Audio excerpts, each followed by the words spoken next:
រឿងទន្សាយតូចនិងព្រះច័ន្ទភ្លឺកាលពីយូរលង់មកហើយនៅក្នុងព្រៃស្ងប់ស្ងាត់មួយដែលពោរពេញទៅដោយដើមឈើធំៗនិងអំពូលភ្លើងធម្មជាតិពីអំពិលអំពែក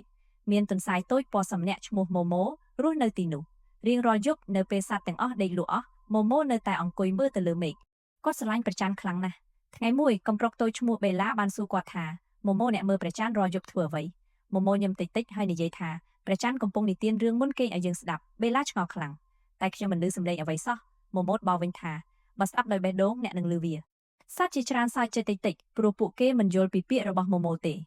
យប់មួយពពកខ្មៅធំធំបានគ្របបាំងព្រះច័ន្ទខ្យល់ត្រជាក់បក់ខ្លាំងហើយព្រៃទាំងមូលមើលទៅគួរឲ្យខ្លាចណាស់កូនកញ្ជ្រោងតូចយំថាខ្ញុំខ្លាចណាស់ខ្ញុំគេងមិនលក់ទេសត្វតូចតូចផ្សេងទៀតក៏ភ័យដែរម៉ូម៉ូមើលទៅលើមេឃហើយនិយាយដោយក្លាហានថាខ្ញុំនឹងទៅរកព្រះច័ន្ទវិញទោះគាត់តូចក៏ដោយម៉ូម៉ូបានលោតកាត់ព្រៃងងឹតយ៉ាងក្លាហានខ្យល់បក់គួចគួចនិងមែកឈើរញ្ជួយខ្លាំងខ្លាំងបន្តិចក្រោយមកគាត់បានទៅដល់លើភ្នំខ្ពស់មួយ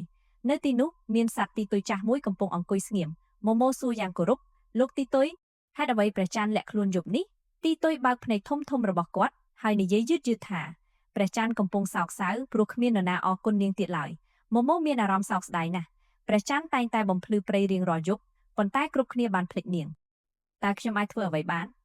ម៉ូម៉ូសួរទីទុយញញឹមហើយនិយាយថាច្រៀងបទមួយពីបេះដូងរបស់អ្នកទៅកាន់ព្រះច័ន្ទម៉ូម៉ូភ័យតិចតិចប៉ុន្តែគាត់បិទភ្នែកហើយច្រៀងសម្លេងទន់ភ្លន់ថាព្រះច័ន្ទអើយនៅលើមេឃពន្លឺអ្នកស្រស់បំព្រងណាស់បំភ្លឺព្រៃនៅរាល់យប់ឲ្យកូនតូចគេងសុខសាន្តភ្លាមនោះអ្វីមួយអស្ចារ្យបានកើតឡើងពពកខ្មៅចាប់ផ្ដើមបែកចេញយឺតហើយពន្លឺព្រះច័ន្ទពណ៌ប្រាក់បានភ្លឺពេញព្រៃម្ដងទៀតអំពិលអំពែកហោះរំពេញអាកាសខ្យល់ត្រជាក់ក៏ប្រែក្លាយជាខ្យល់ទន់ភ្លន់សត្វទាំងអស់សប្បាយចិត្តយ៉ាងខ្លាំងព្រះច័ន្ទត្រឡប់មកវិញហើយកូនកញ្ជ្រោងស្រែកទាំងញញឹម